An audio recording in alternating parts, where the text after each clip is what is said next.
You're listening to the Patriot Nation podcast.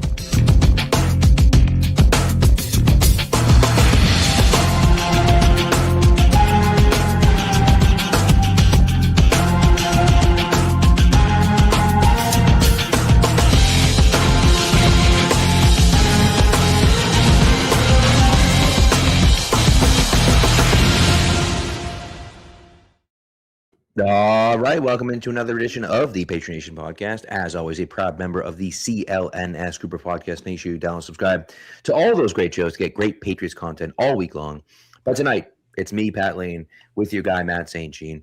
And Matt, the legal tampering period has begun, and people are very upset at the level at which the Patriots are tampering. They're not tampering nearly enough for people, and people are not pleased about it.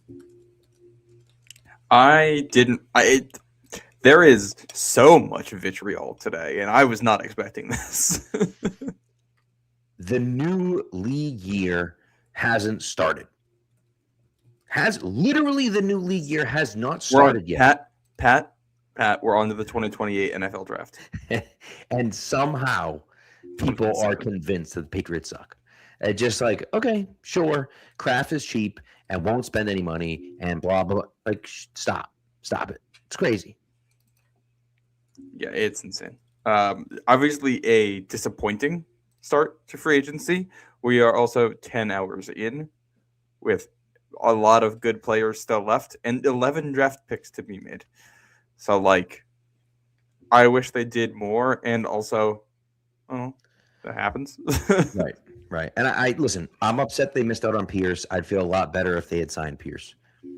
I don't know if they were willing to go to the mat for Alec Pierce. I know there's a lot of people that didn't want them to. I thought they should have, but I don't know if Alec Pierce could have done that, right? I just that's one of those things that, like, would Alec Pierce have signed with the Patriots even if they had offered him $30 million a year? I don't know the answer to that question, right? He's going to say he left money on the table because I would always say that. Like, I would always say that. If I'm ever coming home, I would always say that. Because why wouldn't you, right?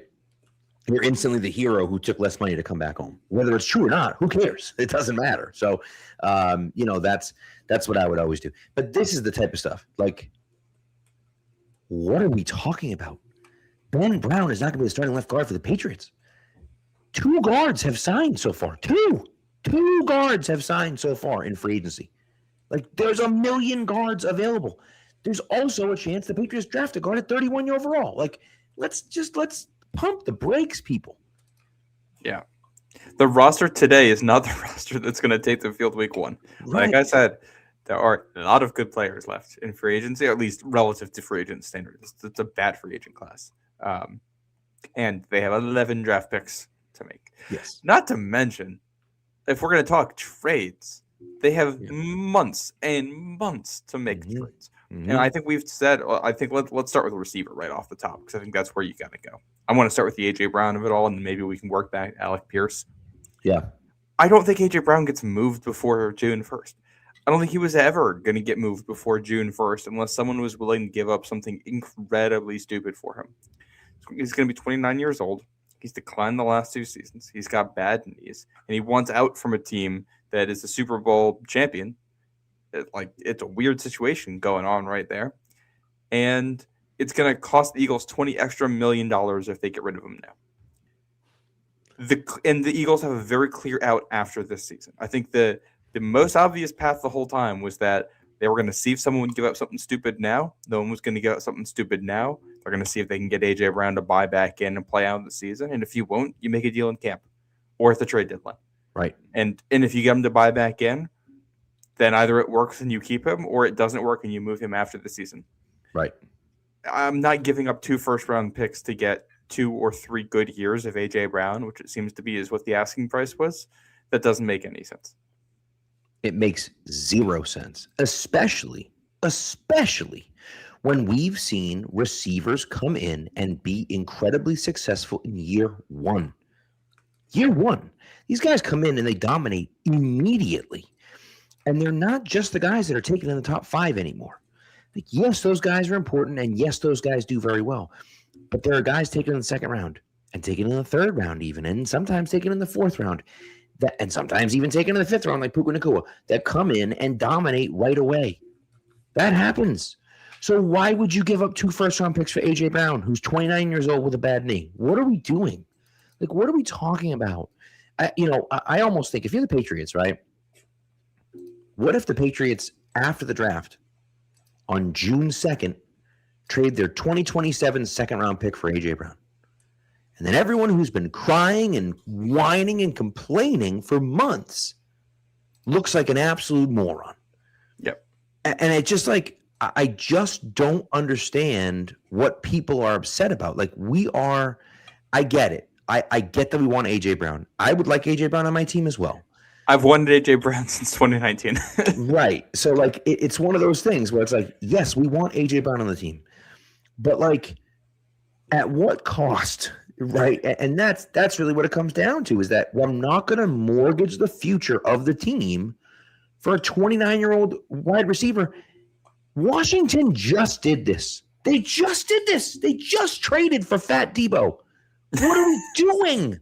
Like what? Yeah. Like, what are we talking about here, man? And AJ Brown's better than Debo Samuel. I get that. Much better. You'd But have to the give up a draft lot capital more. is also much. Yeah. 100%. Yeah. And it's like there's I don't know. I look at the guys available on the trade market. We're talking about A.J. Brown. He's on the trade market because there's some real question marks there, question marks that will be factored into the price of moving him. If the reports are the Patriots have offered a lot to get him, and the Eagles are still saying no. Can't blame the Patriots. They're willing to give up a first-round pick and then some for A.J. Brown, and the Eagles still said no. All right, well, if you're going to say no to that, then fine. We're going to do something else. Because I would like receivers. The goal isn't get the shiniest toy for Drake May. The goal is to win football games. So, like, there's 21 other starters that are going to play other than A.J. Brown? And you got to fill 53 roster spots at 90 for training camp. Like, you've got to make sure the other guys are good, too. You need the depth to be there, too. So, like, it's not that's just not good business to give up what Philly was asking. Then I look at Brian Thomas Jr., who still very well may be traded here. The fact that he's on a rookie deal, produced the way he did as a rookie, and the Jaguars are seemingly just kind of willing to give up on him is a major red flag to me. Yep. And it's possible that they're wrong. I would not say no to Brian Thomas Jr., but we should be measured about the asking price here because he struggled last season. They had to trade for other receivers to fit him into a role that would actually work for him on the team. Like he is definitely not a number one at this point in his career. And I'm just not giving up a first round pick for a guy who is not a number one. Like when we're looking at what Brian Thomas Jr. is, like I a second for him, sure. But a first round pick for a guy who's on that deal and his team doesn't want him anymore, I would like to know a little bit more before I'm going to pay that price. Yeah. Yeah, I agree. And that's, like I love the idea of bringing Brian Thomas Jr. in. But I also think that it's a little silly to, to be looking at it and saying, oh, okay, well, sure. Let's give up a first round pick for him. I don't know. Like, it is, I don't know. It is what it is. And Connor in the chat's asking about Romeo Doubs. I think Doubs will be a good pickup for the Patriots. I don't know.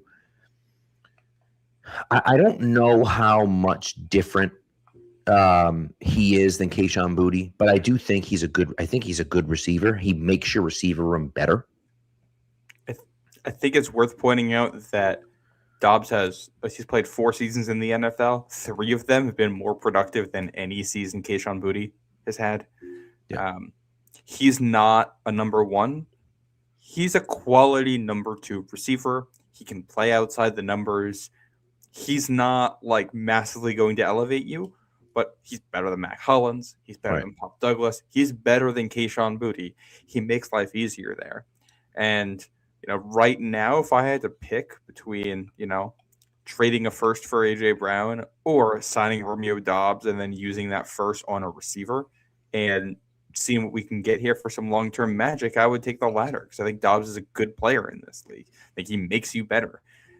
He's probably not as good as Stephon Diggs was last year, but I'm actually not sure how big of a drop off there would be between what Diggs will give you in 2026 and what Dobbs will give you in 2026 as we look forward, especially with Diggs looking a little bit slower at the end of the year. I think he's just good at football. He's rock solid, and they could use that there. I think we should circle back to the Alec Pierce thing too. Yeah. I personally would have been willing. Well, not me. I don't have the kind of money. I would have been willing for the Patriots to give up $29 million a year for Alec Pierce. I think he's worth it. I think that's a risk I'd be very willing to take given his profile and his age. Mm-hmm. I also understand why a team might not want to do that. And it doesn't seem like he ever actually hit free agency. Like this screams Chris Godwin situation last year, which I do find it funny how one of the big talking points has been now that Drake May's here, players are going to want to come and play in New England. Like that's not really how free agency works unless you are ring chasing at the end of your career. It's going to be two things. You're going to stay home because you're already comfortable there as long as they give you a competitive offer, or you're going to go to the highest bidder. That's pretty much across the board how free agency works. Patriots give a high bid for Alec Pierce. He decided, I'm comfortable here. I want to stay here.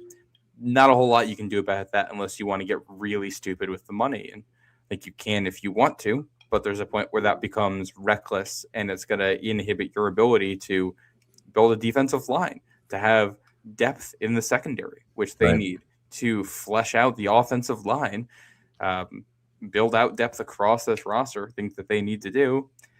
It's a trade-off. I understand people who are willing to make that trade-off. I understand why the Patriots might not want to do that. Yeah. And look, there's a lot of, by the way, the best free agent, according to pretty much everyone, is still on the board. Right? He's a guy who doesn't wear gloves, who used to play in Cincinnati. So Trey Hendrickson? That's correct. Interesting. I personally would not call him the best free agent. Well, he was on like three boards that I saw. He was number one. Now, whether people agree with that or not, I don't know. But that is kind of crazy. I like Hendrickson. He's like 30-something years old and coming off a season where he could not get healthy. So listen. Concerns me. I'm with you. I'm just telling you. I also one thing. First of all, Corey's upset that I called him out for saying Ben Brown was starting left guard. Apparently, that's Phil Perry's idea. Whatever. If the Patriots are starting Ben Brown at left guard, I will be pissed. Okay, and I will happily call them out. Okay, unless it's because there's some like massive unforeseen injury. Correct. Yeah, right. Ben Brown is a really good like extra offensive lineman. If their plan going into the season is Ben Brown at left guard, we're going to have some serious problems. Okay. Yeah. But that's not going to be their plan. We're not even a full day in. Okay. We're not even 12 hours in yet. There's like 3 guys at guard who I think they could slide in and start right now. So with that issue. Now, this is something we have to talk about because this gets mentioned nonstop. And guess who mentioned it? But Nikhil, the biggest hater in the chat. But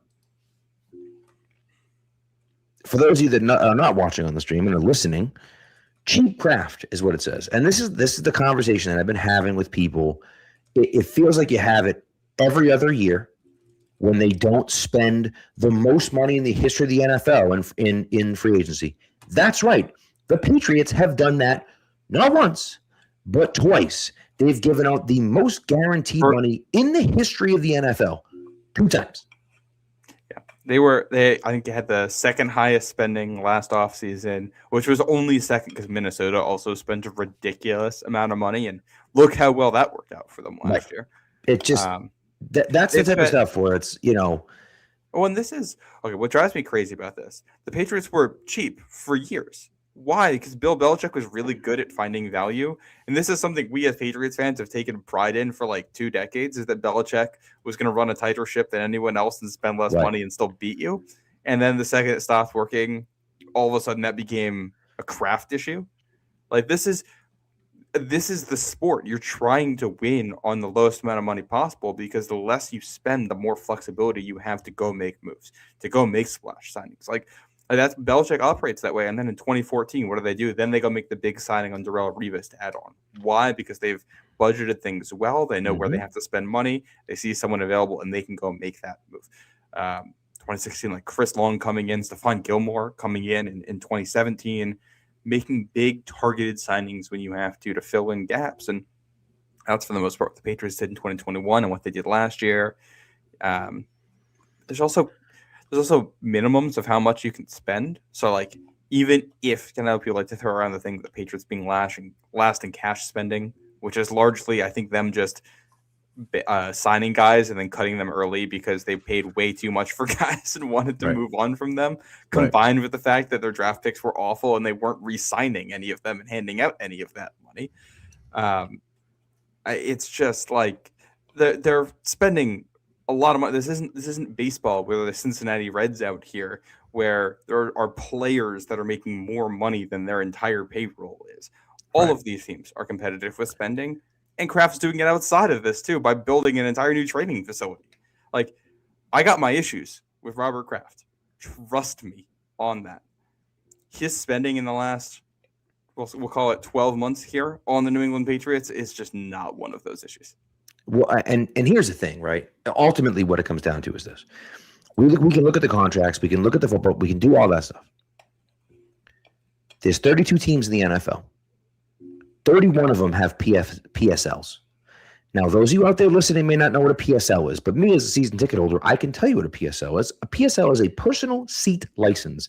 It is a fee that you pay to own the seat in the stadium. 31 teams out of 32 have a PSL. Matt, do you know the team that doesn't have a PSL? I don't. That would be the New England Patriots. That's weird.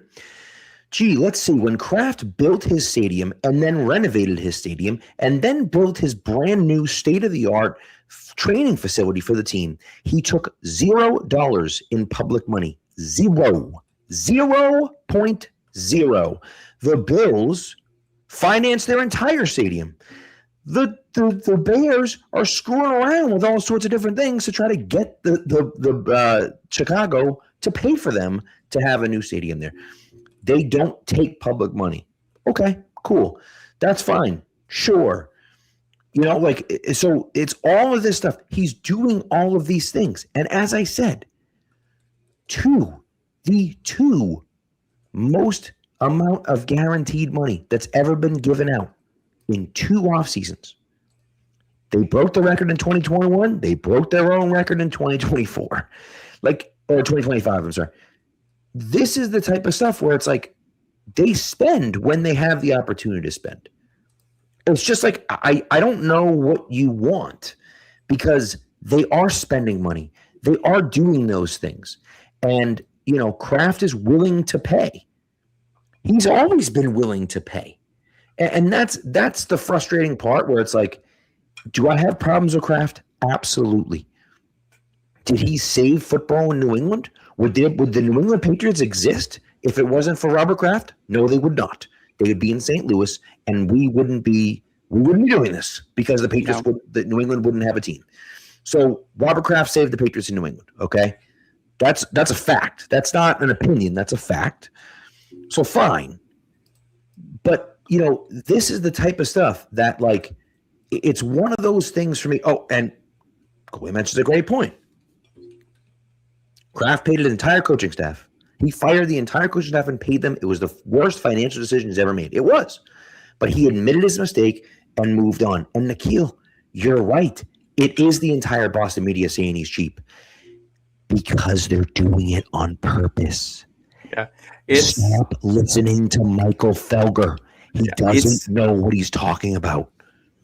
Yeah, it's just insane to me. Like, they clearly spend money. And I will say, like, Kraft saved football in New England. He also doesn't get that doesn't give him a pass. Correct. If he's not going to invest in the team now. He wasn't investing in the team, I think, outside of the players for a little bit in terms of locker room stuff. And you know, we saw the report cards, and we've heard some of the stories. He seemed to have responded to that by making the investments needed at those things. They have a new training facility opening. He was doing worse than you would have expected. He got called out for it and changed his actions. That's how that's supposed to work. Wish he would be more proactive about it, but that's where we are. I don't believe him when he says it's the worst financial decision he's ever made about paying for the coaching staffs. I think he's just, you know, exaggerating to make it sound like a fun quote. I think more so hiring Mayo and then all those other coaches. I think that was the worst financial decision. Yeah, and I think you look at the Patriots, like Belichick ran a cheap operation, an inefficient one. It was a cutthroat operation. It worked very well with, generally speaking, small staffs.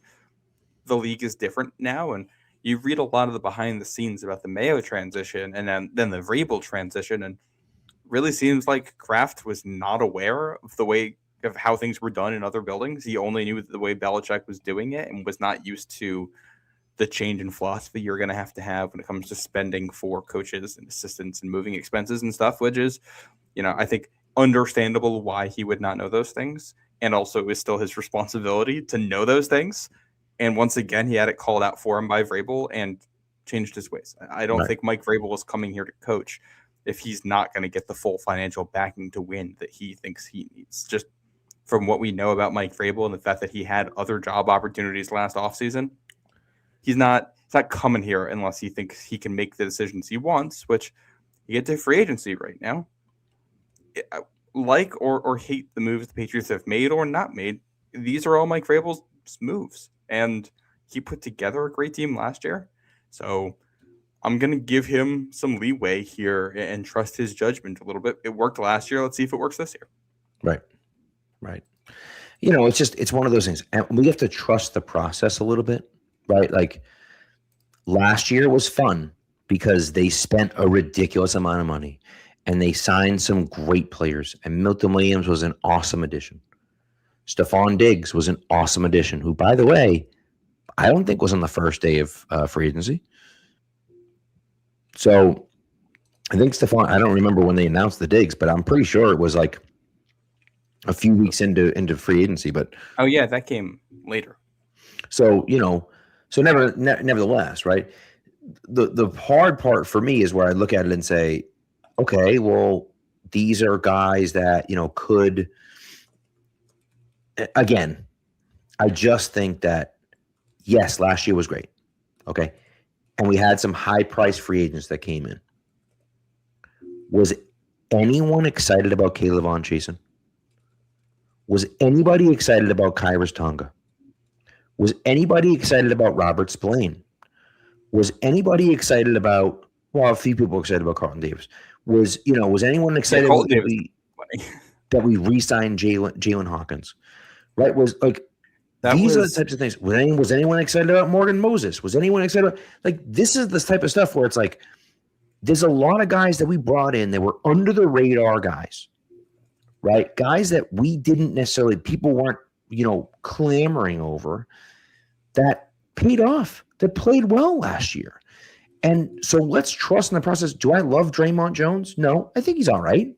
He's pretty good, right? Do I think he's going to be like the best player ever? No, but I think he'll be a decent player for them on the edge, and that's okay. Do I still want them to sign an edge player? Yes. Would I like them to also draft an edge player? Yes. But I'm okay with this move on day one, 10 and a half hours into the legal tampering period, Yeah. Yeah, and I think we talk about edge. I really like the Draymond Jones signing. One of two they made today. We finally got to a move they've actually made. Yes. He's someone the Patriots, we actually talked about him at the trade deadline because he's someone the Patriots wanted to trade for, and the Titans wouldn't deal with Mike Vrabel. That's why he didn't come here. And I do think if you add Draymond Jones at the deadline, maybe that changes. I don't know if that's enough to make up that difference in the Super Bowl, but that helps you. He's a good player. He's someone that historically, gets 40 to 50 pressures in a season. He's going to get a decent number of sacks. He's a pocket pusher. He's big. He's long. He's strong. He's physical. He used to play on the inside. He was a defensive tackle who has now moved out on the edge, and he's a pretty good run defender because of that. So he is a classic Mike Vrabel type player. He's a perfect scheme fit. That move alone is not enough at edge. They have to make other moves here, but I like that one. Right. I'm just curious to see who else they think they need to add to complement him. I will be disappointed if that's the only veteran they bring in on the edge. I would, assuming the price, the prices on these edge players have been insane. $30 million per year for Jalen Phillips. I was struggling to be okay with $20 million per year for him. 25 for Owe, 20 for Boyamate. These are massively inflated values, even by free agency standards. We'll see where Chasen comes in. if he's reasonable, I would bring him back and then Yep. draft someone. And I think I like where my edge group is at. Yeah, I agree. I agree. So, and here's the thing. Ultimately, this is what it comes down to, right? And I think it's a good question, right? No Skips Radio says, "What's your solution?" We have man on a rookie deal coming off a Super Bowl. If you don't go for it now, then when are you going for it? And I get that sentiment. I understand, right?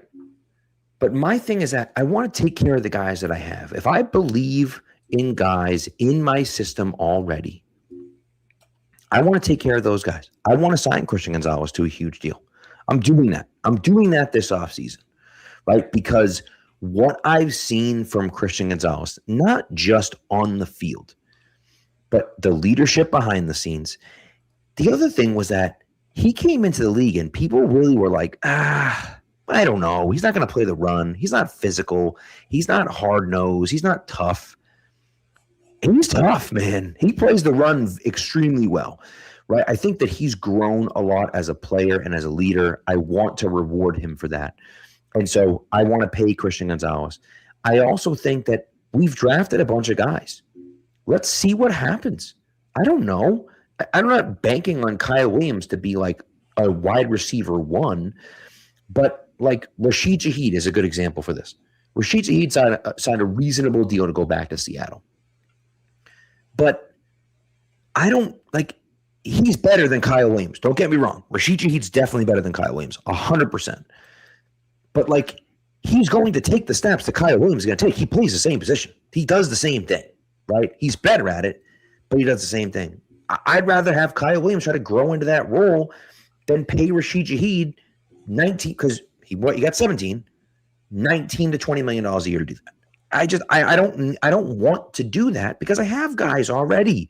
And I liked what I saw from Kyle Williams. So we'll see if he can grow into that role and kind of see what happens, you know? And I would look at it and say, there are a lot of players out there.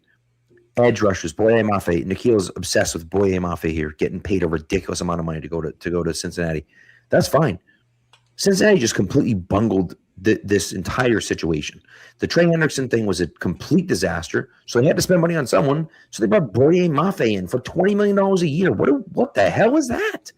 I don't get it. I want them to bring in guys. I do. But I also think that I'm not spending a ton of money over what I need to for guys that are mediocre. I just don't need that. Yeah, and that's where it comes to like this free agency class is not special. And I agree with the sentiment that Drake May is on a rookie deal. This is a period where you should try to go all in if you can. You need the right players to actually be there to do that. They're just like you look at the receivers who are available this offseason. I really like Alec Pierce. I think he's a high-end number 2. That's what he is right now. A.J. Brown to me is, at this point in his career, probably a high-end number 2. Brian Thomas Jr. is, I think, at best right now, a high-end number 2. He ended up being the 3 in Jacksonville by the end of last season. Like they added Jacoby Myers and Parker Washington was ahead of him. Romeo Doubs was the 1 in Green Bay, but he's not really a 1. I think he's just like a solid number 2. Like there is no top of the market receiver you can go out and get that's an immediate difference maker for you right now. If there was, I'd be all for that move. I think that kind of thing is beneficial, and this is the time you should try to take those risks. Those risks aren't there but to be taken. So I think you prioritize what you have. And I do think like this is one of the balances you kind of have to strike if you're New England. How do you balance trying to maximize what this group can be with also developing young players? Like what happens if Kyle Williams just breaks? Like we may spend all offseason talking about how, wow, they really need to add a wide receiver. They don't do much. You get to camp and it's like, oh, well, Kyle Williams broke out. Maybe they have a better feel for him inside the building than we do right now. I don't really know what their expectations are of him next season. I think he could be anything from wide receiver 5 on this team to wide receiver 1 on this team, the way things look right now, the way the current depth chart looks. We talk about fixing the offensive line. Will Campbell and Jared Wilson with an offseason in the program and getting to be better. If those two guys become good players at probably center and left tackle like really good players, which I think is very possible here. Will Campbell was already good as a rookie. Like we're not as worried about the offensive line. Then you can just put a Band-Aid at left guard, which there are plenty of those available in free agency right now. I'm just not really that worried there. Right. And this is the balance. So now the flip side of it is that there is risk here. Kyle Williams might not pan out. Jared Wilson might not pan out. Will Campbell might be just okay as a tackle. So this is kind of your risk on it, and the risk there is you're not as good this season. You go into the following offseason once again with a ton of cap space, with a bunch of draft picks. I'm just gonna keep saying this until the draft. 11 draft picks that you make this season that hopefully pan out, and you're going to be trying to develop and see where you're at. You're not going to bat 1,000 in the draft, but if you can get some quality players there, you could turn this around. Probably their most impactful rookie down the stretch last year was a 4th-round safety in Craig Woodson. Like this team drafted well recently, and that is something I think you can absolutely replicate. I mean, you can find quality receivers where they're going to be picking in the 1st round, where they're going to be picking in the 2nd round, all the way through the draft. So, I think there's a world where we come out of next year thinking that wide receivers is strength, depending on how the rest of free agency goes, depending on how the draft goes, and depending on how you develop these guys. Yeah, it's true. And I think that's the big part of it for me, is that I just don't get that upset about it. I just don't. Like, it's just not. We have all of these different things that we can build this team through. I'm not going to be upset that we didn't spend $25 million a year on Boye Mafe. Like, I'm just not doing that. Like, that's not what I'm doing. Right. And again, I want a number 1 receiver for Drake May. I do. But it sounds like they've been aggressive trying to get A.J. Brown, and they haven't been able to get him yet. Now, if they continue to stay aggressive, does Philadelphia drop their price? Maybe. I also don't feel comfortable giving up anything more than 31 for A.J. Brown. I don't love giving up 31 for A.J. Brown straight up, but I'm certainly not giving up any more than that, right? If you're telling me we can sign someone and bring someone, who knows, right? But that's the part of it for me that's like, okay, sure. I want that to happen, but I'm not overspending to do it. And that's what it comes down to. And again, where does a ton of talent come from? The only way that teams can be successful, the only way, you look at every single team that has won the Super Bowl from now until, go back as far as you want. What do they do really well, Matt? What did they all do really well? Got to draft. They drafted. You got to draft players. You have to. So I know Patriots fans want them to spend money and they want them to bring in good veteran players. And I agree with that. But the veteran free agents that you're bringing in should supplement the great players that you draft. The Patriots, unfortunately, have had shitty drafts for the last God knows how many years, right? Now, luckily, you hit mostly on Christian Barmore. You kind of hit on Ramondre Stevenson. You hit on Christian Gonzalez. You hit on Drake May.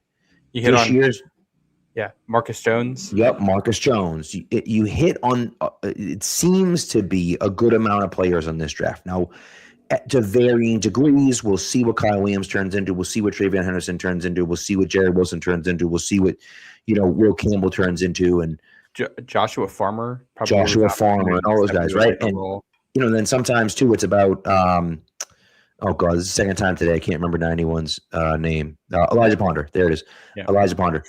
So, Elijah Ponder was a UDFA for you and played well this year, right? Like, it's all of these different guys. This is where you get good from.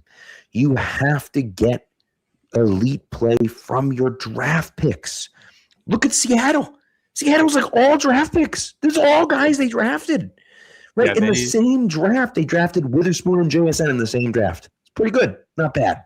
They were like a mediocre team, and then they added Nick Emanwuri, and Right. that And like supercharges the defense. yeah, and so it's just that's for me personally. I look at it and just think you have to draft well. I want guys to come in.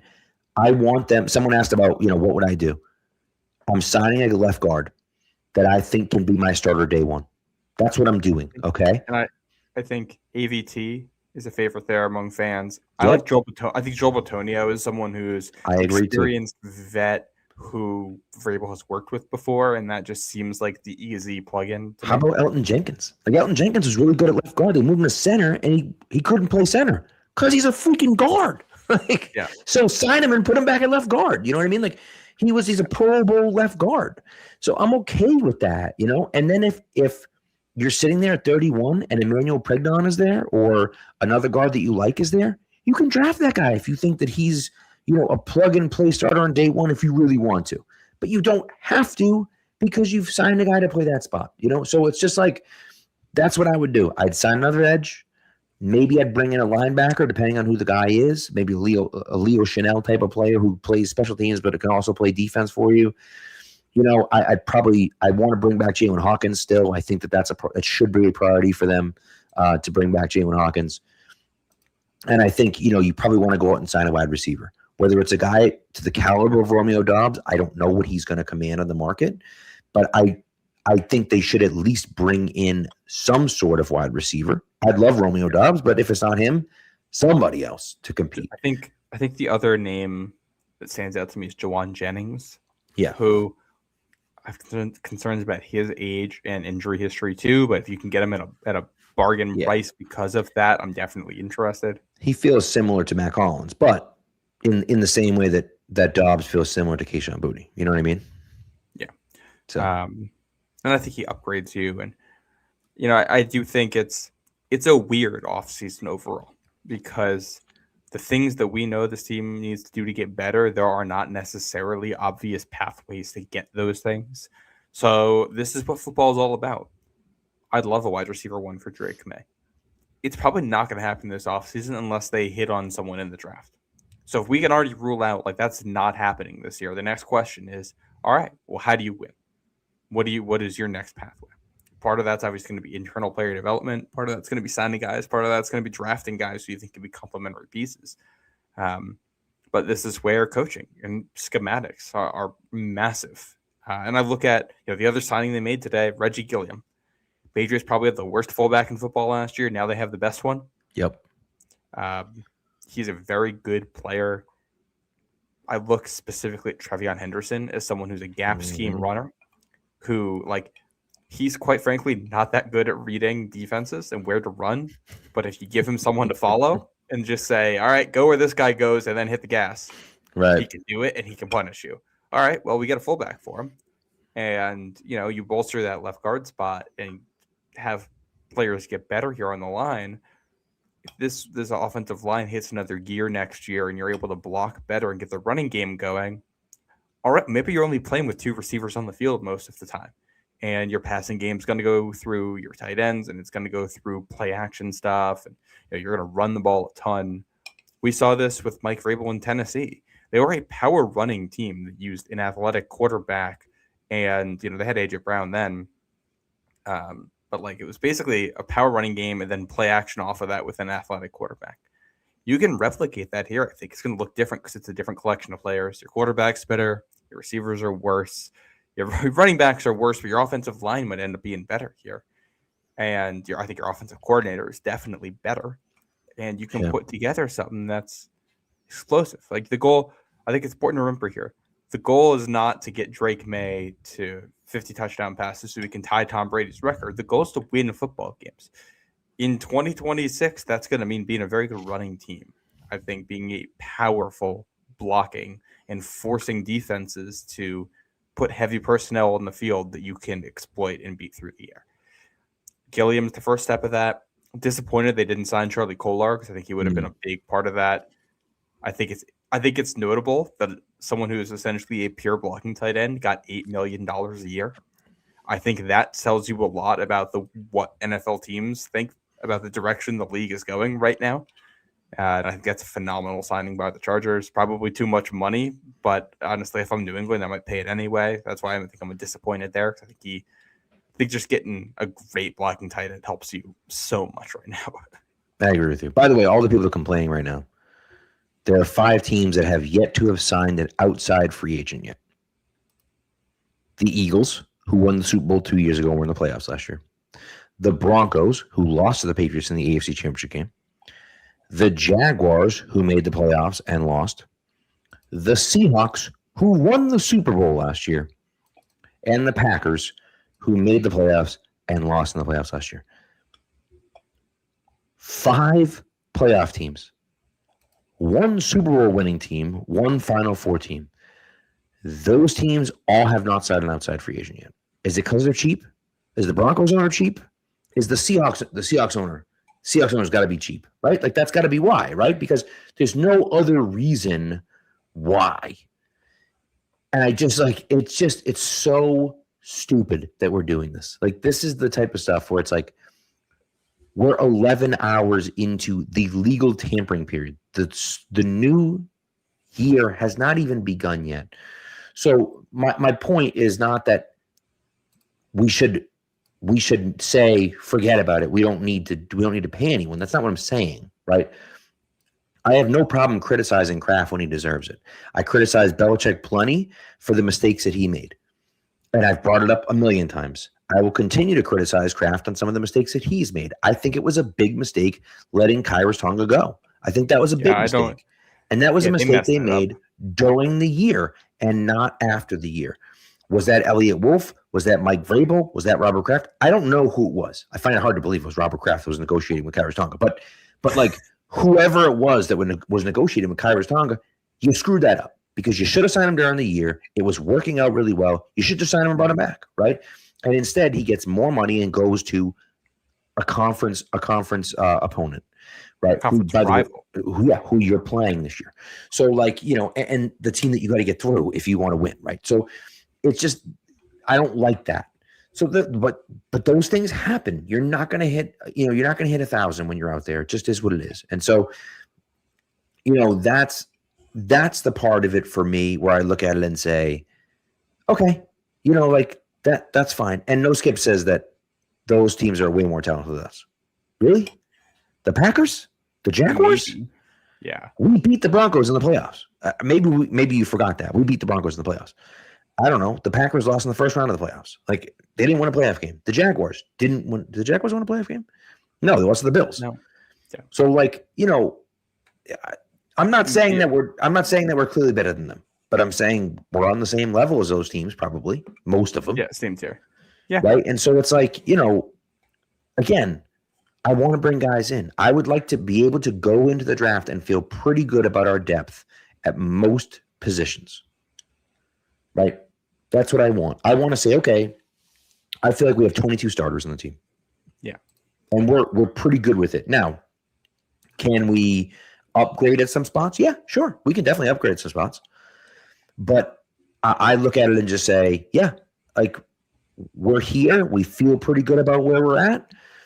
And then we can go from there, And I think that ultimately is where I'd like them to be. Again, that means signing a left guard. That means signing another edge defender. That means maybe a linebacker. That means a wide receiver, right?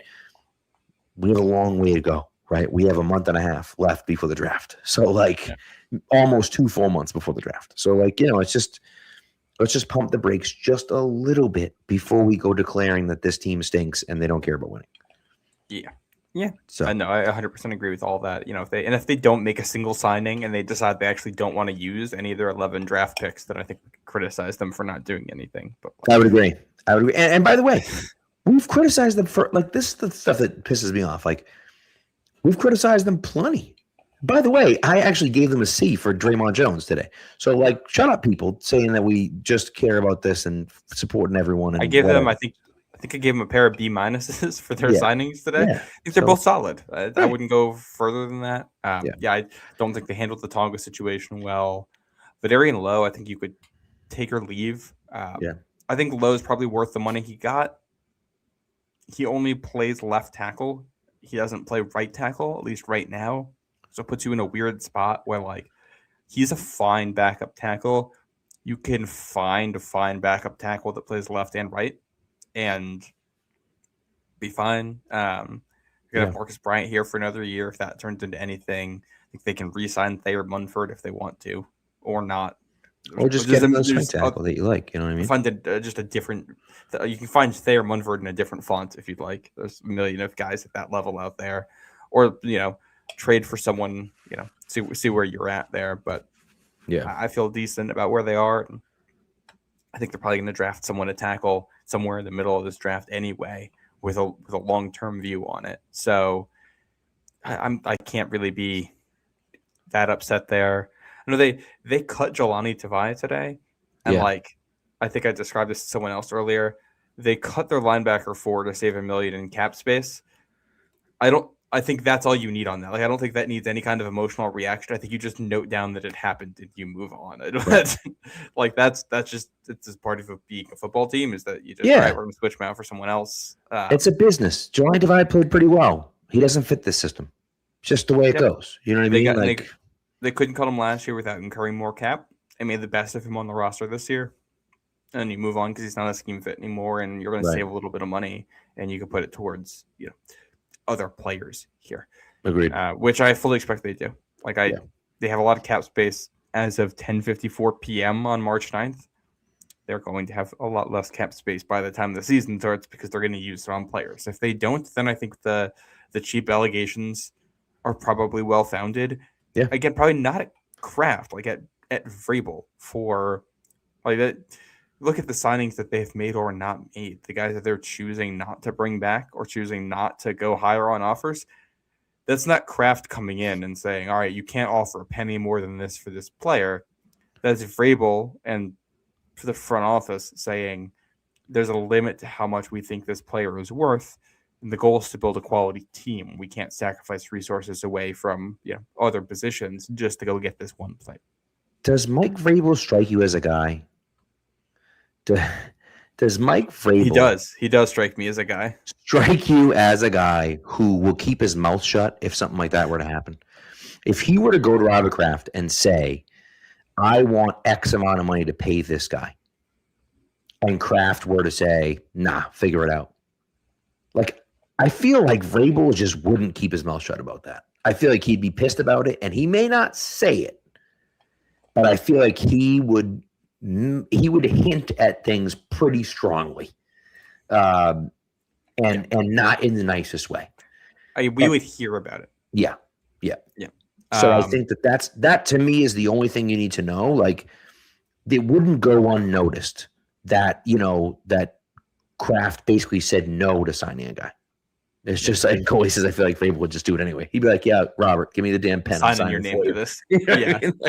So, I don't think Vrabel's the guy who famously was the only guy in Patriots practice for Brady's entire their entire career's teammates that would go after him no matter what. Yeah.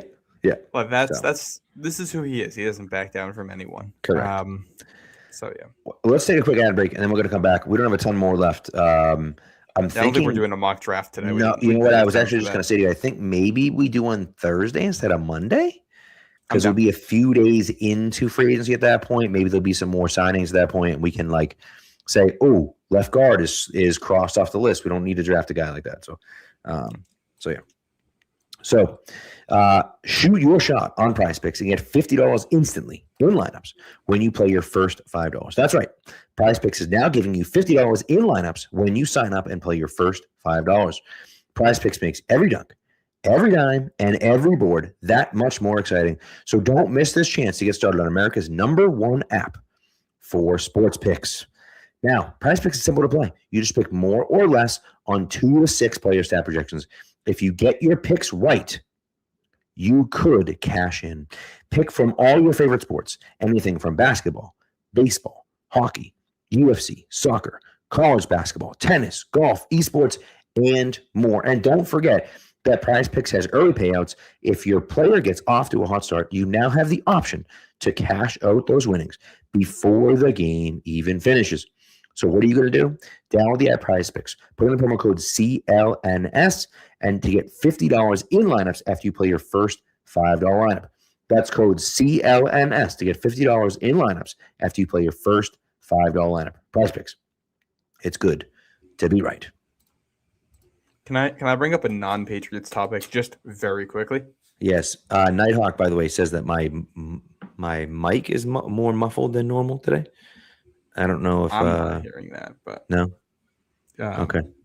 That sounds fine to me. Anyways, continue. Sorry. There's the World Baseball Classic going on right now. Good old WBC. Roman Anthony and Jaron Duran are just going back and forth, mashing home runs tonight. I love it. I think that's a good sign. Yep. Yes, it is. I like that. Yeah. As we get closer to Red Sox, I mean, it's Red Sox start this month, and the end of the month they'll be playing. So yeah. Can I also say, first of all, Devin Lloyd signed with the Lloyd. Yeah, haven't you seen seen Lego Ninjago? No. Oh, come on, with Will Ferrell, and he's anyways, he's this whole Will Ferrell plays his dad, and he calls him Lloyd. And he's like, my name is Lloyd, Dad. And he's like, it has 2 L's. Your name is Lloyd. I think I would know. I named you. So he calls himself Lloyd. So anyways, so every time I see Devin Lloyd, I call him Devin Lloyd, or anyone with Lloyd for that matter. But nevertheless, so Lloyd signs with Carolina. The Panthers paying through the nose for people. Also, Patriots fans going to be extremely upset about this one. Very upset. Breaking news. The Kansas City Chiefs have re-signed Tyquan Thornton. That was the wide receiver one we needed. Career high 438 receiving yards last season. Remember last offseason when I said I would run a 5K in a Tyquan Thornton jersey if he had a mediocre season? And then like for the first 2 weeks, it looked like I was in danger of running. And then he was like, oh yeah, right. I suck at football again. My bad. So, and I think he had like 150 yards the rest of the season after the first 2 years. But anyways, I just, look, this is one of those things. And also, Real Nighthawk said that Scuba left Team USA. Then he actually said he wanted to come back and pitch again, which I thought was pretty cool. So he might end up coming back. So, but I don't know. So I don't know. I'm gonna have to listen to my mic after the fact because I don't know if it actually sounds bad or not. At least for me on the live audio, it sounds completely fine. So I don't know what's going on. I'll have to listen to it back and see if there's an issue. I see Real Nighthawk in the chat saying that. Yeah. Interesting. Now the Tyquan Thornton stuff, I think that's interesting. I think that's he's found a fit, so I'm happy for him. Devin Lloyd only got $15 million per year, which shocked me. He has turned into a very good linebacker, and I really thought he might get more money than that. Yeah, and that's a deal I would have been in on. Like that's a deal I would have. And I know you have a linebacker, but like I feel good about where Robert Spillane is, but like he gives you something you don't have. I felt at least. So I would have done it, but what are you gonna do? Chiefs, another signing. Chiefs signed Alohi Gilman, which they lost Brian Cook, so that's their replacement at safety. I do think we've seen enough safeties go now that I think the Patriots should try to prioritize either Hawkins or someone else. Don't be the last team. Just getting whatever safety is left, go out there and get the guy that you think you like. Yeah. I see talk about Isaiah Likely in the chat. Okay. I want to talk about the Isaiah Likely thing for just 1 second here. I found it interesting. Some of the reporting this offseason seemed to point that the Patriots really didn't have interest in Likely or tight ends like him. And then in the last week, I think you heard a couple different people, including Chad Graff, the Athletic, explicitly say that they were interested in him. But I didn't really quite know how to take that. What I will say here is this. Hunter Henry is not a blocking tight end. He's a possession receiver at tight end. You need guys who can block with your other spots because you're not going to get it from him. Right. Isaiah Likely is a wide receiver that plays tight end. He doesn't block at all. I don't think he's a fit with what the Patriots were doing. I think the story would be fun about the BC kid coming to play for the Patriots. I Hmm. think he's a quality player and an asset in the NFL. Given where the Patriots are, what our team needs are, the way we're trying to build for the future, I don't think Isaiah Likely ever made sense for us. I think if we were going to sign a Ravens tight end, it would have been Charlie Kohler. And I am upset that we didn't make that signing. That's one. Speaking of tight ends, Goldie in the chat asking if Chig Okonkwo from the Titans can block. No, he cannot. That is, I think Chig Okonkwo might be Jonnu Smith too, just not at that crazy high price tag, which if he's cheap, sure, I could be interested in because it's not that expensive, but I don't think he's a difference maker for you. Yeah. And I think I kind of feel that way too. I do think that there are some guys in the draft maybe you could go after. By the way, just to clarify, Isaiah Likely did not go to BC, went to Coastal Carolina, but he is from Boston. Sorry. Yeah. That's fine. But so look, it's one of those things. Likely's a wide receiver, like you said. Like he's not playing tight end for you, and you need another guy to play tight end. Austin Hooper re-signed with the Falcons, or went back to the Falcons, I should say. So now you don't have a second tight end. Listen, I loved CJ Dupree coming out of school last year. Loved him. I thought he was the best blocking tight end of the draft last year, in my opinion. The Patriots signed him as a UDFA. He saw 0 minutes of playing time. That's not true. He was on the field for a few plays, but not many. Right? Ended up being on the active roster because somebody wanted to sign him off the practice squad onto their active roster. And the Patriots said, no, we'll call you up instead. So he was on the Patriots active roster, was a healthy scratch for the vast majority of the games at the end of the season. I think there was one game that he was dressed for and may have played a few snaps in, right? But like for the most part, really didn't play last year. Is there a chance that he takes a step forward this year and he can be your blocking tight end? Maybe not your tight end too, but your blocking tight end, right? That maybe there's a chance, right? There are guys in this draft that I feel like, the tight ends are pretty solid in this draft, and so I think that there are options for you this year. Did I like Isaiah Likely? Sure. I love the idea of Isaiah Likely. I just didn't think it made sense to pay him that type of contract to play a role that you kind of already have. And here's the thing, right? And I think that, because TD says we could have used him like Aaron Hernandez. And, I think the thing that people forget about Aaron Hernandez, right, is that you had the best blocking tight end in football already in Rob Gronkowski. He just happened to also be the best receiving tight end in football too. But he was also the best blocking tight end in football. So you can have a guy that can't block his way out of he can't block anyone, right? You can have a guy like that when you have Rob Gronkowski as your other tight end, right? But you need to have at least one guy that can block somebody, right? And I think that, the fullback helps. That's good. You need a tight end that can block people too, right? And so, that doesn't have to be his only job. And again, it could be CJ Dupree. He could be your third tight end that you put on the field just to block someone. I don't know. But my point is that, you have to be able to find a guy like that. And I want someone that complements Hunter Henry, not does the same thing Hunter Henry does, which is what Austin Hooper did. The other thing is if you're able to sign someone who blocks, then you can just draft whoever you want at tight end. You don't really have to worry about scheme fit or anything. You could just draft whatever prospect you like. Because then you can develop him, as a blocker, as a receiver. He's got some time to work into the system. And whoever you pick up as a blocking tight end, you would hope that by the end of the year, your rookie tight end is able to move up the depth chart past him and carve out a role as a receiver, especially with Hunter Henry getting up there in age. So, I think you would have options there. We got Nighthawk in the chat asking if Njoku is a good blocker. Not really. No. It's a weird, one of the guys I looked like Greg Dulcich got good blocking grades last year, but he went back to Miami.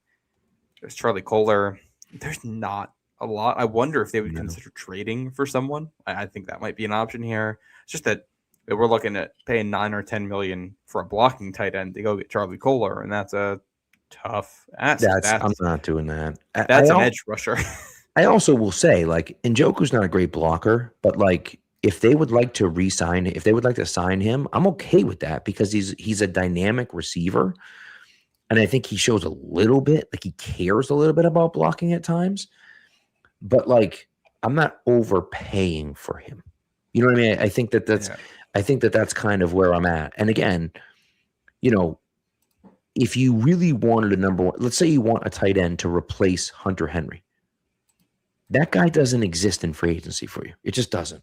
I'm sorry. Isaiah Likely's not that guy. He just isn't. Like, I don't believe he's that guy. If you wanted a tight end to replace Hunter Henry, you have to draft him.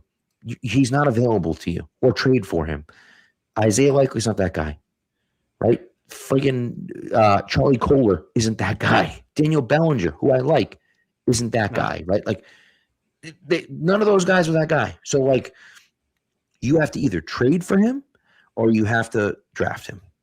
That's really the way that I look at it. And so, again, I'm not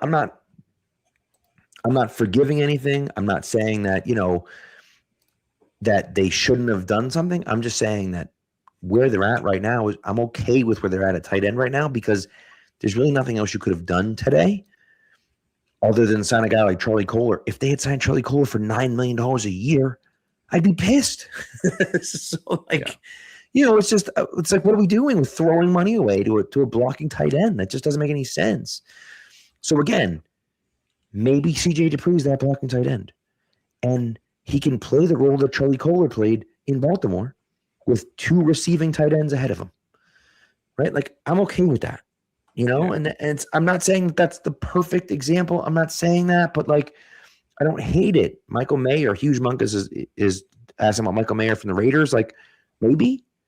That's I don't know. I'm okay with that. Here. I just don't know. You know what I mean? He's also not the best blocker. I don't know. It's weird trying to find these guys right now because I know the skill set. I think the Patriots need at that position. Yeah. Finding guys who fit it. It's just not this particular class. Honestly, between the draft and free agency, I don't think there's a ton that fit that. So I'm curious how they go about filling it.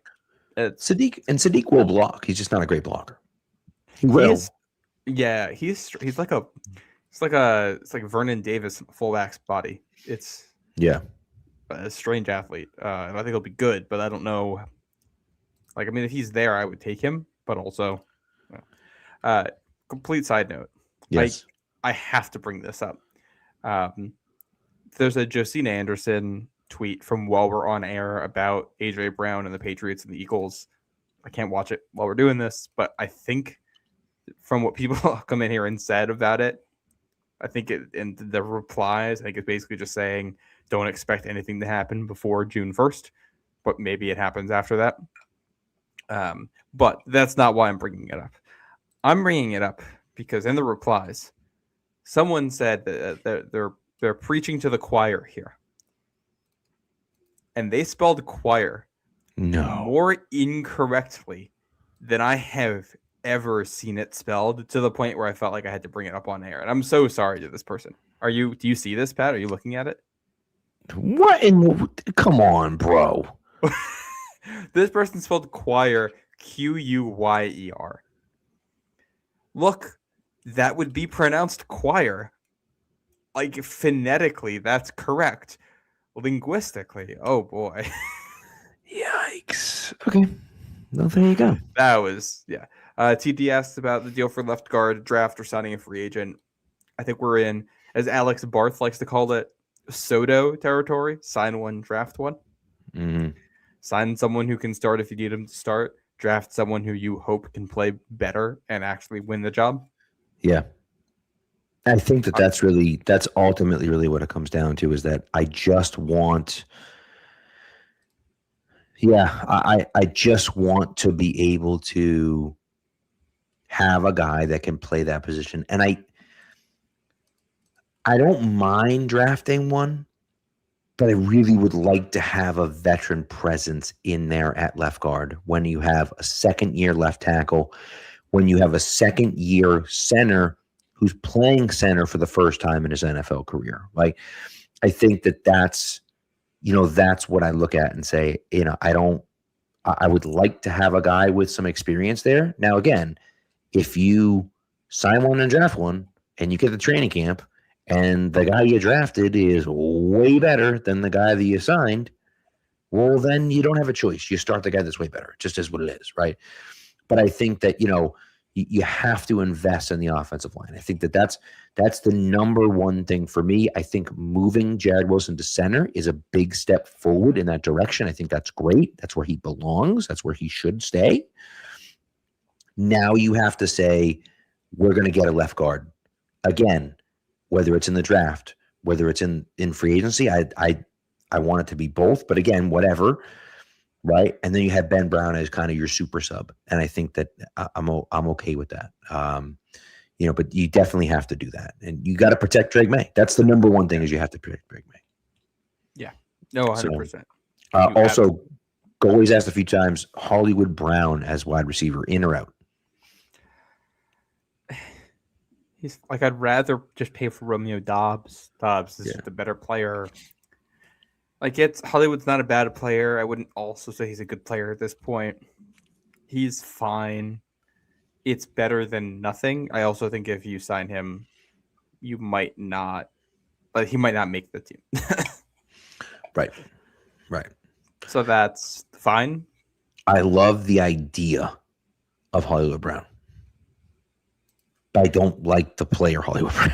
You know what I mean? Like, he sounds fun. He runs fast. He should be. But he's just not that good. And he's fine. He's just not that good. He also just hasn't been, what do you call it? Healthy. Like, he hasn't been that fast lately. He hasn't been a deep threat for a while. Yeah. He's been like a underneath yards after catch guy, because he's gotten hurt and he's lost that year that he once had that made him a burner, and someone. Yeah, and Joshua points it out too in the chat that, like, same idea with Rashid Shaheed. Like, he's going to take snaps away from Kyle Williams, and I want Kyle Williams to develop into that type of guy. So I want to try to give him those snaps this year. Now, is there a chance that by giving Kyle Williams those snaps this year that we're not as good because Kyle Williams in fact stinks and isn't good? Yeah, maybe. But how the hell are we supposed to find that out if he never gets a chance to play, right? Yeah. And I think that that's one of those things for me that, like, I'm willing to take a chance on my wide receiver 3 or 4 not being as good as I want him to be, right? And so I think that that's kind of, that at least is what I would do, and so I think that the Patriots probably are thinking a similar way, but we'll see. TD's asking about the compensation for Dobbs. What do you think he sees? What type of money do you think he gets? He's not approaching anything. Anything that Alec Pierce got, I don't think. No, let me. But is he getting 20? Rashid, he got 17. So Jacoby Myers is at 20 right now. Adams 22, Godwin's at 22, Cortland Sutton's at 23. I think he's worse than all those guys. But then I look at, like, Wan'Dale got 17, Judy got 17, Shaheed got 17. I would think 18 or 19 then, probably, for him. Somewhere in that range. And then obviously multiple suitors can drive a price up. And if people aren't as interested as you think, maybe he comes in cheaper than that. But and the price for a quality wide receiver 2 right now is 20 to 25. So, like, I don't think I would pay 25 for him, but 23, yeah, I think I'd do that right now. You need receiver help, and you have the money. And yeah. No Skip says The Athletic has 4 years, 61 for Dobbs, so a little over 15. I think when you take into account the fact that those projections always skew low, if we're talking 470, yeah. Yep, I would do that for sure. And you're getting him for his prime years here. Yeah, and I think that makes a ton of sense to me. But again, it's one of those things that I look at it and I just think, yeah, that makes sense to me, And again, and as Tyler says, he's only 25. He'll be 26, I think, when the season starts. But nevertheless, he's 25 right now. I think it makes sense. I do think that I'd like them to upgrade Pop at some point, whether it's this offseason or next offseason. I think maybe you try to draft a guy. That can kind of do that. So I don't think Dobbs is an RFA. TD says Dobbs is an RFA. Is he? I'm pulling that up right now. I thought he was a No, he's unrestricted. That's what I thought. Yeah. Okay. Yeah, he's unrestricted. I see goalie bringing up the idea of a Pickens trade. I am in on that. I know there's concerns about Pickens, and I don't always you don't usually love having to trade high draft capital for someone and pay them, but I think so. The way I look at it is this: my concerns with trading for someone like Brian Thomas Jr. is that it's easy for Jacksonville to keep him, and yet they might not want to. Right. For Pickens, it's not that easy for Dallas to keep him, both because of Dallas's own ineptitude and also the fact that they are already paying a quarterback and another receiver a lot of money, and they may just want to free up the cap space to use at another position. He's a little bit of a loose cannon. I do think that you look at someone like Mike Vrabel, one of the things that Mike Vrabel brings to the table is that you think he can get buy-in from guys like that. Like you look at right. This is same is true with AJ Brown. You think that you can get more out of him than other coaches will be able to because you're going to get it. You're going to get the effort week over week with him. I would trade first to go get Pickens. I think he's a superstar. I think he's a perfect fit with what Drake May does. It's a high price to pay, but I think he's better than anyone you would get at 31 in this draft. And I said before, I'm not afraid to make an aggressive move if I think someone's available. I'd put Pickens. I think if there's one receiver who I'd actually consider a true wide receiver one right now, who I think could be available, it would be Pickens. It's just Cowboys actually have to make him available. Well, that's the thing is that is he actually even available? We don't know the answer to that question. Only Dallas knows the answer to that question. So we don't know if he's even actually available. So that may not be that might be a moot point after all. And so we'll see. I'm in on Pickens too. I think I'd be in on Romeo Dobbs too. Both of those guys I think make a ton of sense. Dobbs is an interesting guy. I'm not really sure. So how I feel about him, I think he's good. I think he could get better. Did Green Bay stunt his growth a little bit? They drafted 1 million young guys. I don't know. It's hard to know, right?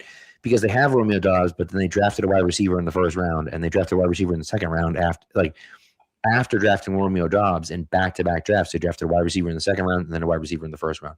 So, what do they actually think about Romeo Dobbs? I don't know. You know what I mean? That's a weird spot, and that's the hard part. He's really been their wide receiver one when he's on the field for 2 seasons in a row now. Right. He's led the team in targets this year. I think he was 3rd in targets last year, but he was 3 targets behind the leader, only playing 12 games. There are injury concerns there with Dobbs. Obviously the big helmet. Yeah. Everyone notices. And I think the thing with Dobbs, I don't know if there's untapped potential there. I think there's a world where he gets better and finds another gear. I think the most likely one is that he's just a good receiver. Yeah. And he's competent at a high level. He's not going to be super dynamic, but he can stretch down the field. And he can, May can probably get the best out of him. I think he'd fit in the offense. He can. I think an important thing is he can play outside the numbers, which I think you want. He's got quick releases, which I think he does, and he's a very good intermediate receiver. I feel like, and I think that's one of those things that I think they're missing and they need. I like that. Joshua Littlejohn says Dobbs kind of reminds me of David Patton. I see it. Yeah, bigger, but same type of player. Yeah. Also, No Skips mentioned that we drafted Tyquan over Pickens. Everyone that we've talked about, all right. AJ Brown, we drafted N'Keal Harry over AJ Brown. Are we gonna? We need like a swear jar or something for every time we mention Patriots draft history with receivers because it's just Tyquan Thornton. It was Tyquan Thornton, and then I believe the next 2 picks were Pickens and Alec Pierce. or maybe there's or one pick in between. 2 of the next 3. Yeah, there's Yeah. someone else in there. Or there's like one guy, but Pickens and Pierce, I believe, were picked back to back. It's just one of those things where it's just like, goodness sake, Yeah. And And Joshua, by the way, I think I said it, but Thornton did re-sign with Kansas City like tonight. he's off the market there. Trey McBride a few picks later too. No Skips Radio says that's honestly, if those guys, I think that it might actually be the one I want. Yeah. Not that he's a better player than some of the other ones, but I think having an elite tight end is such a difference maker, especially in what the Patriots do. Like I do think one of the craziest things about the NFL last season was that the offensive player of the year race could have just been a race between the best skill player on each of the 4 NFC West teams. That could have just been Jackson Smith and Jigba, Puka Nacua, Christian McCaffrey, and Trey McBride all fighting for that. Yeah. But that just all 4 of them had the substantial impacts for their, and obviously McBride had insane production, and we know about the other 3. So he's someone I would like. Matty Sock says they're going to sign Chig tomorrow. Look, I wouldn't be upset about a Chig signing. It just has to be for the right price. He's been someone I feel like people have been hyping a breakout for a while, and the breakouts never happened. He's good after the catch, and he can break tackles, but he's I don't know, he's a schemed touch guy. I agree. Yeah, I agree. So I don't know, man. It's there's a lot of things that I think they can be doing. But we'll see where they go. I mean, again, we're not even there yet. The new year hasn't even started yet. Technically, according to the NFL, it's still 2025. And what's so funny to me is that there were a few of the team's social media guys or sites actually made reference to that, where they were like, hey, just a reminder, we can't announce anything till Wednesday. Which was kind of funny. It's like, yeah, dude, none of these are official yet until the guy signs the line. You know what I mean? So I think that, that's interesting. And also, No Skip's asking about Dallas Goedert. I absolutely loved Goddard coming out. I thought he reminded me a lot of Gronk coming out of Penn State. I think that he's a good player. I wouldn't overextend for him, and he's not a great blocker either. But I would still take him. He's the same age as Henry now. So if you're bringing in Goddard, you're just having 2 Henrys essentially. They're about as good as each other at this point. Neither's a great blocker. They're the same age. And I think that's fine, but I just don't know how much better that actually makes you. Yeah. Yeah, I agree. So I don't know. But, so. A lot of talk about Romeo Doubs and his speed in the chat. I don't really know what his 40 time was off the top of my head, but when you watch him play, he's fast. He's not like Tyreek Hill fast, but he's fast. He can attack down the field. He can accelerate well. I don't think. Do you know who my comparison was for him coming out of college? It was Nelson Aguilar, which I think would make it funny if he signed in New England. That would be funny. Similar type of guy where he had drop issues in college, but was fast and needed refinement. At his pro day, in a 4.47. Other reported times were somewhere between a 4.5 and a 4.52. No 4.72 anywhere that I can see, at least.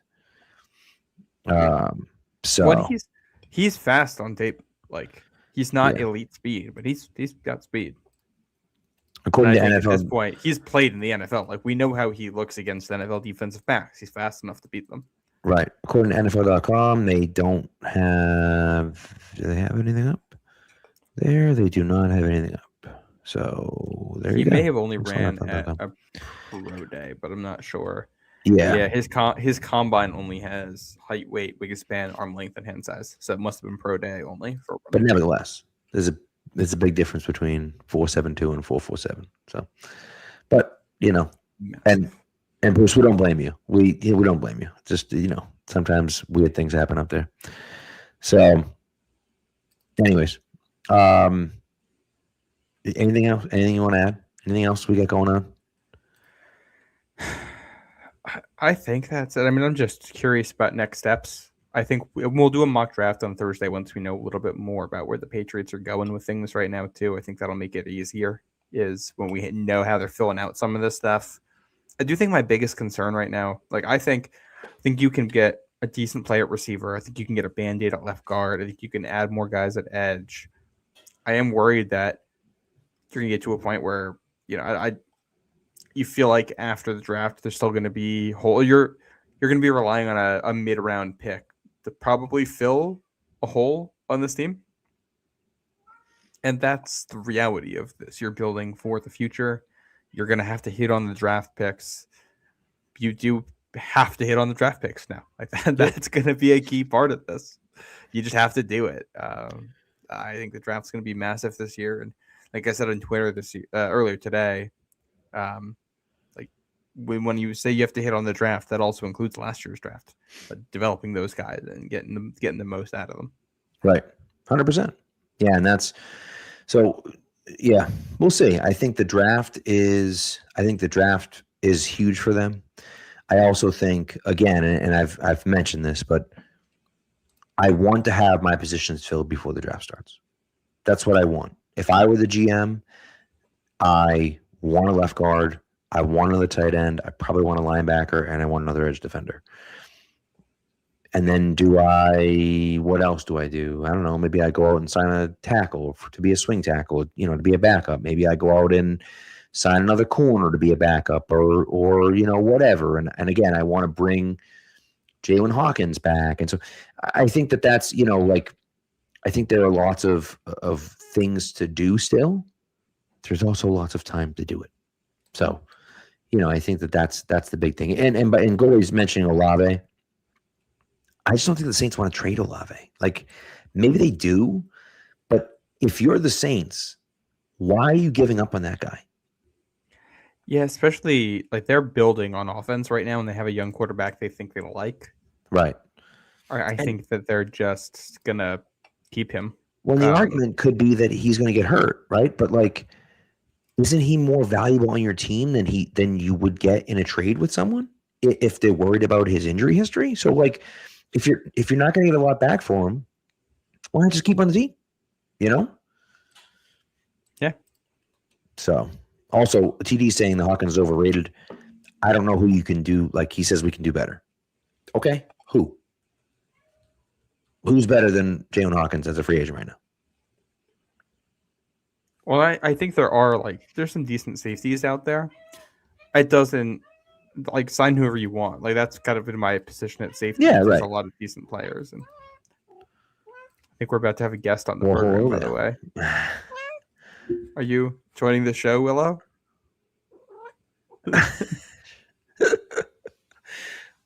adding a free agent of sorts. I guess here. So. Hi, you're live on air.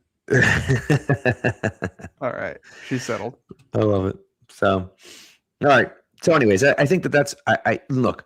I don't know for sure what's going to happen, but that's what I would do if I were the Patriots. I want to try to fill in some gaps there, but I'm not signing. I'm not going out and signing big name guys. I'm not worried about that. And then we'll see what happens in the draft. So, anyways, I love it. Oh, you know what we didn't do was go over my seven round mock that I dropped this morning. We'll do that Thursday. All right, let's do that. We'll do that Thursday. Thanks, everyone. People love you. Yes, Willow getting lots of comments on there. Willow, nice work. So, anyways, we'll see what happens. Hopefully, the Patriots will sign some more guys by then, and people will have settled down just a little bit. But nevertheless, we love the passion. People just chill a little bit. It's going to be okay. Keep perspective. Yeah, it's a long off season. Don't get all your frustration out now. If we're mad about the Patriots this year, we're gonna have a full season's worth of anger that we can get out when they play. Oh yeah. Trust me, when they don't play well, and there's gonna be games where they don't play well. When they don't play well, games. People are gonna be upset. It doesn't matter. Yeah. So, and I think the one key perspective I would keep on this season, and I'm gonna keep repeating this: 2002 Patriots missed the playoffs. Patriots won Super Bowl in 01 with a miracle run, missed the playoffs the next year, and then won 2 in a row. Yeah, missing the playoffs the next this 2 years. year or just not being as good as you were last year, it's not a death sentence. There will be more seasons to be played. Don't worry. Right. Yeah. Growth from the young guys is what we're looking for this year. So we'll see. So anyways, that's what we got. Thanks for tuning in, everyone. We really appreciate it. And thanks for the chat, as always, for having a little great conversation today. So we appreciate it. But we will be back with you on Thursday night, continuing to discuss now actually in the 2026 league year. And we'll go from there. So anyways, be good to each other and go Pats.